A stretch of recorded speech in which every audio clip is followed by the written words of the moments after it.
భక్తిహీనులు దేవుని సన్నిధికి భయపడరు. భక్తిహీనులు దేవుని సన్నిధికి ఏం చేయరంటమ్మా? భయపడరు గనుక. ఏం చేయరంట? భయపడరండి. ఎంత భయం కూడా ఉండదండి. ఆదివారం మానేసినా కూడా ఎంత భయం కూడా ఉండదండి.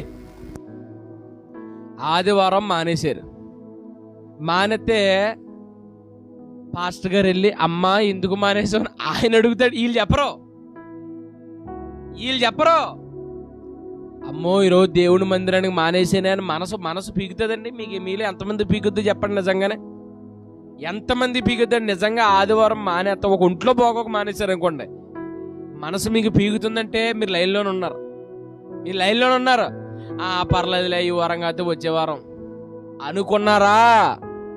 ఈ లక్షణాన్ని బట్టి చెప్పండి, వచ్చింది రోగం. ఏటా రోగం? భక్తిహీనత అనే రోగం. స్తోత్రం.